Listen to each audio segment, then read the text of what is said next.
बांगलादेशमधील पीडित हिंदूंची थट्टा सुरू आहे आणि काँग्रेसच्या दारामध्ये लोटांगण घालून ठाकरेंचा बौद्धिक विकास खुंटलाय अशा शब्दात चंद्रशेखर बावनकुळे यांनी उद्धव ठाकरेंना डिवचलंय।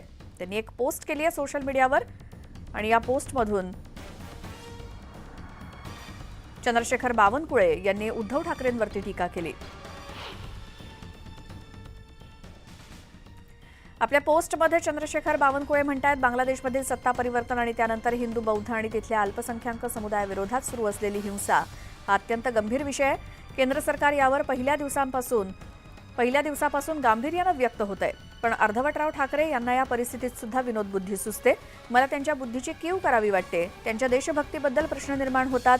बांगलादेशातील भयंकर आणि भयानक स्थिती लक्षात न घेता अतिशय बालिश विधानं करून ते आदरणीय मोदीजींचीच नाही तर हिंसेचे बळी ठरलेल्या बांधवांची थट्टा करतायत। आता पुढची बातमी आहे। काल मराठा कार्यकर्त्यांचं आंदोलन झालं। त्या आंदोलनामध्ये आमचे कार्यकर्ते असतील पण ते पक्षाचं आंदोलन नव्हतं असं संजय राऊत म्हणाले। सुपाऱ्या फेकणं ही पक्षाची भूमिका नव्हती असं संजय राऊतांनी स्पष्ट केलंय। कारण काल राज ठाकरे हे बीडमध्ये असताना त्यांच्या गाड्यांच्या ताफ्यावरती सुपाऱ्या फेकण्यात आल्या आणि आरोप ठाकरे गटावरती आहे, ठाकरे गटाच्या कार्यकर्त्यांवरती आहे। मात्र त्यावरती संजय राऊत यांनी वक्तव्य केलंय। काल मराठा कार्यकर्त्यांचं आंदोलन होतं, त्या आंदोलनात आमचे कार्यकर्ते असतीलही पण हे आंदोलन पक्षाचं नव्हतं। सुपाऱ्या फेकणं ही पक्षाची भूमिका नाही असं संजय राऊत म्हणाले। मनसेचे प्रमुख राज ठाकरे यांच्या गाडीवर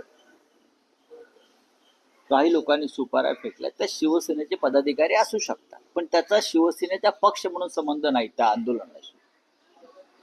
आमच्या माहितीप्रमाणे ते आंदोलन मराठा कार्यकर्त्यांचं होतं। राज ठाकरे यांनी आरक्षणासंदर्भात एक वक्तव्य केलं आणि त्या वक्तव्यानंतर सर्वच पक्षातले तरुण मराठा कार्यकर्त्यांनी निषेध व्यक्त केला।